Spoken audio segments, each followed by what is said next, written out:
Mercato illecito differenziato nel senso di vetture di lusso ma pure utilitarie e di fascia media. Il modo migliore per non destare sospetti e rendere più difficile il compito degli inquirenti. La Polizia di Stato, in particolare la Polizia Stradale del Veneto, ha scoperto, grazie anche ad un'attività di cooperazione internazionale con i colleghi di altri paesi europei, un'organizzazione specializzata nel riciclaggio di auto che venivano comprate da aziende in difficoltà e quindi rivendute in varie regioni d'Italia, Veneto sì, ma anche Lombardia, Liguria, Calabria e Sicilia, nonché in paesi stranieri come Spagna, da cui il nome dell'operazione, e udite udite Finlandia. Nell'immaginario collettivo, paese nordico, scandinavo, ligio alle regole, ma in questo caso probabilmente non insensibile al facile guadagno. A spiegare i dettagli dell'operazione alla questura di Padova, il dirigente della Polizia Stradale di Verona, Gerolamo Lacquaniti.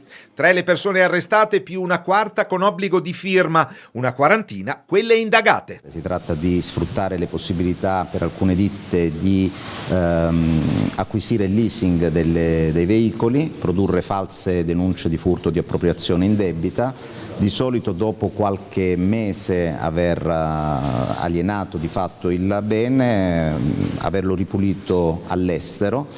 In questo caso l'organizzazione era efficiente e efficace perché operava in diverse regioni italiane, lo faceva su diversi veicoli, però devo dire che i sistemi di cooperazione internazionale tra le forze di polizia oggi sono tali per cui siamo riusciti a intervenire per tempo, a recuperare i veicoli e ad avere un ottimo risultato investigativo. Ma quali sono i vantaggi e i rischi per l'imprenditore in situazioni come queste? Perché c'era chi aveva consapevolezza del reato di cui si macchiava e qui scatta l'accusa di riciclaggio punibile in maniera anche più pesante del furto e chi invece agiva in assoluta buona fede. In questo caso il reato più lieve è quello di incauto acquisto.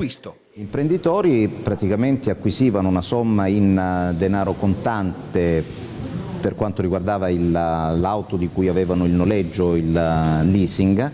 È chiaro che il denaro era straordinariamente inferiore al valore di mercato, però è chiaro che se veniva ceduto un Cayenne da quasi 100.000 euro a 50.000 euro era un vantaggio importante. Parliamo ovviamente di ditte in difficoltà economiche, parliamo anche di imprenditori che nel corso della nostra attività di indagine abbiamo anche sentito dirsi pentiti o straordinariamente preoccupati di finire in galera. Il problema fondamentale è questo: il facile guadagno attrae, ma è sempre fonte di guai. Questo lo dico anche per chi acquista auto a prezzi troppo convenienti da venditori non accreditati o che non hanno spazi fisici di vendita. Una dozzina le aziende in difficoltà interessate, 3 delle quali nel Padovano, che contattate dall'organizzazione andavano a cedere a prezzi stracciati le auto continuando a pagarne le rate, mentre i veicoli prendevano la strada anche di paesi esteri a prezzi estremamente concorrenziali attraverso vendite dirette o online. Le 3 persone arrestate sono un padovano ed un lombardo della provincia di Pavia,